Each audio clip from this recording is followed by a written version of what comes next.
last night, some laughs if you were there. Fun energy opens listening. And what I am present to on this Why Wednesday morning is an interesting discovery. And that discovery is in the space of our self. You And it's cut out, Sean. You cut out in the space of. in the space of our self mastery. Got it. Thanks, Adam. Thank you. And in the space of our self mastery, the question is, hey, like, why do things work the way they are? We have conversations about accountability, about discipline, about moving ourselves forward.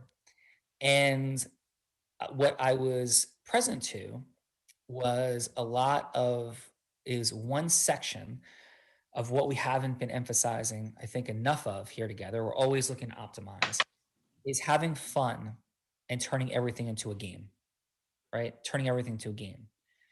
I don't necessarily love the word gamification, by the way, because the word gamification, I think somehow feels digital or something to me. But if it works for you, it works for you. It's turning into a game, a competitive event, a sporting thing, a dopamine hit. And so I was reading Leaders Eat Last, studying. I'm not reading, studying. Leaders Eat Last, and there was a study they were citing that had been from a European study that had been duplicated at Harvard. And what it was talking about was how the reason people feel enormous amounts of stress in their work are two dynamics. One, it is the feeling of loss of control. Like the more in control we feel, the less stress we have. So control is one dynamic. A second dynamic is the more we feel that we put in effort and we get effort and reward, the better we feel. So control, effort and reward. Now, what's present for me around these dynamics is that they're all just a story. Like you could be a billionaire who owns a 600-foot yacht. And by the way, I'm not sure there are any 600-foot yachts, but I know there's at least, I think, 450-foot yacht, because when we went to Monaco with the Tony Robbins trip, Tyler and I walked around the entire Monaco Yacht Club, and it was absolutely insane, the size of some of these yachts. Like a 100-foot yacht looked like a tugboat in comparison to some of these boats that were there. It's just wild. So let's say you have a 100-foot yacht, and you're in the Monaco Yacht Club, and your desire is to have a 300-foot yacht. And that means a lot to you. Maybe because your dad or your mom had a 200-foot yacht and you want a 300-foot yacht. Right? We're not judging the morality. We're judging the cortisol level, the stress level. And you're working, you're building your business, and you just can't get to the 200-foot yacht. So you feel like your effort is not having a return, even if everybody in this call will look at you and go, what are you talking about? You make $50 million a year. How could you possibly be thinking that that's not enough? And the person go, I don't make 100 million, and here's the key, and I'm not making progress. And I'm not making progress.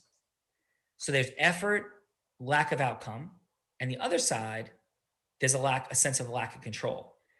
And the lack of control, again, is just a story.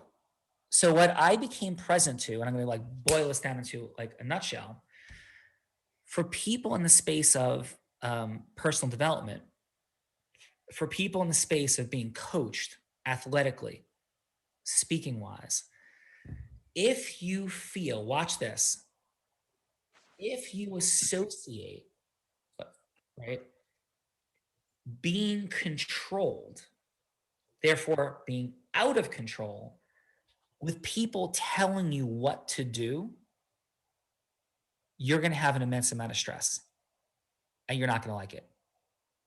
So like this epiphany I had at 5 o'clock this morning, right?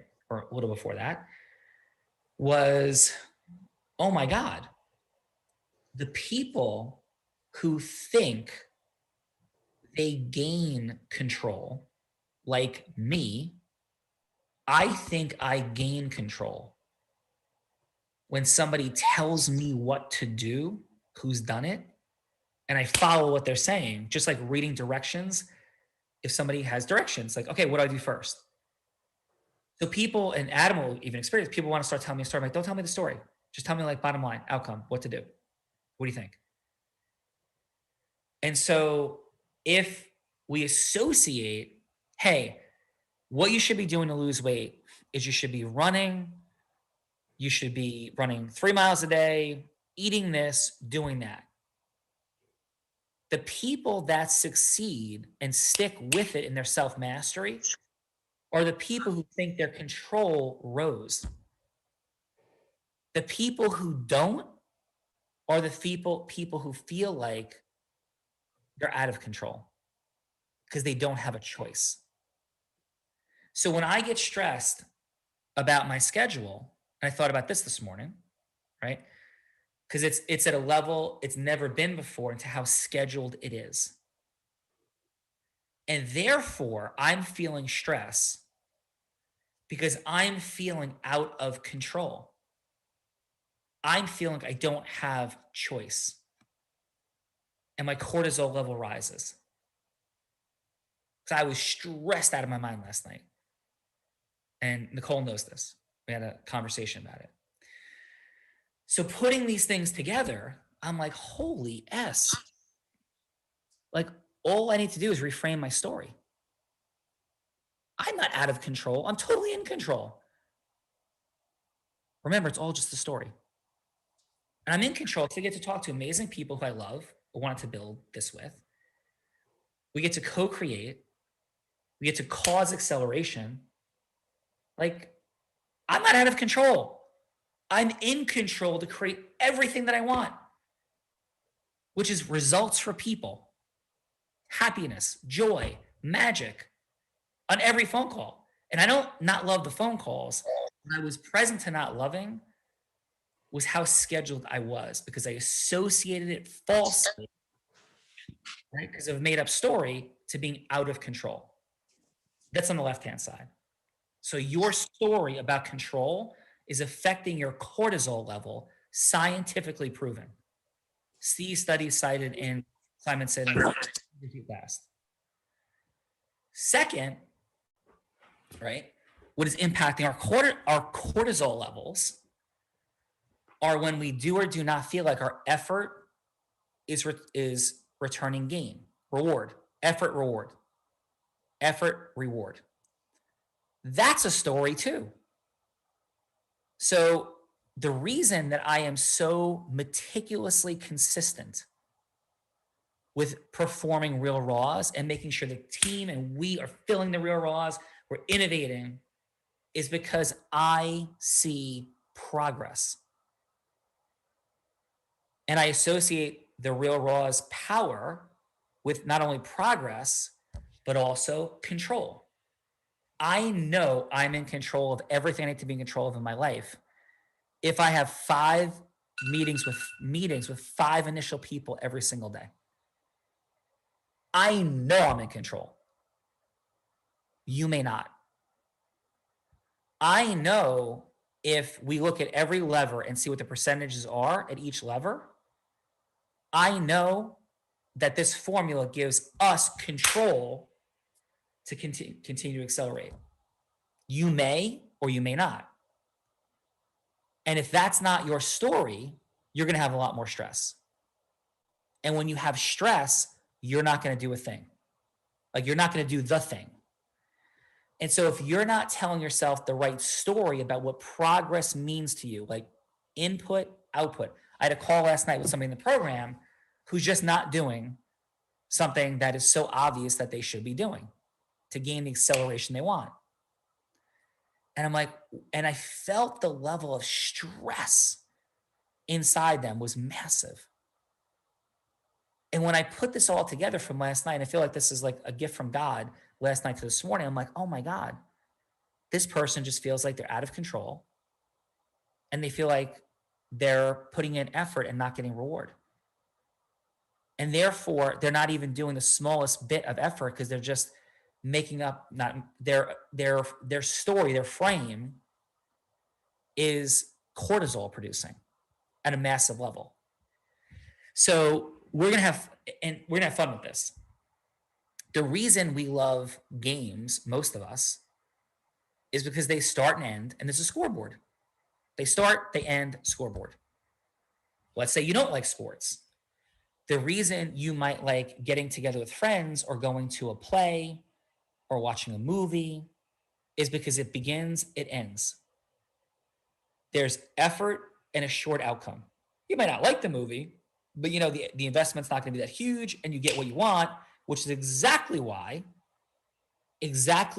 people post and pray.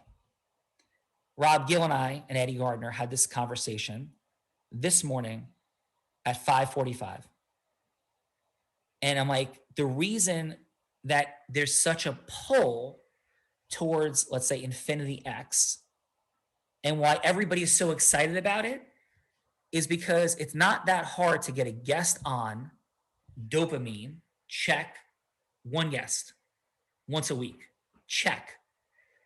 Um, Rob speaks and does a really great job. It feels great. Rob, great job. Dopamine, check. Right? Everybody feels accomplished. We did something. It was a cool person. Rob did a great job. I, Dave Harder, put the person on. Check, check, check. Dopamine, dopamine, dopamine. Let's do it again. Because the effort wasn't that high and the dopamine hit was enough. The problem is it's a completely false frame that's causing business acceleration. And the things that actually cause business acceleration typically take more effort. And the reason people are so addicted to social media is because the effort is super low and the dopamine hit is still present. So it's literally a negative addiction, like alcohol, like drugs, like smoking.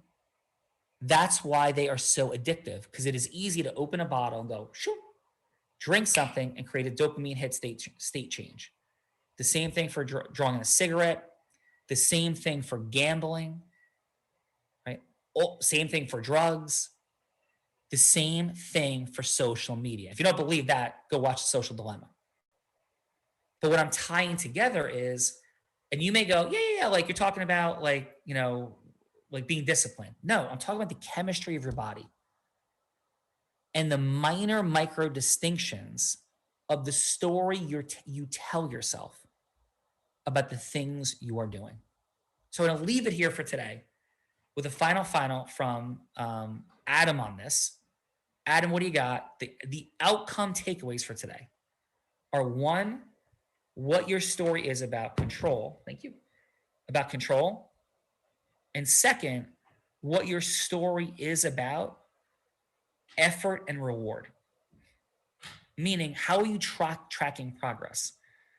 Because if you're tracking progress the same way you track, like if you tracked progress the same way you track progress on a social media post, you win, right? You win because there's no real result.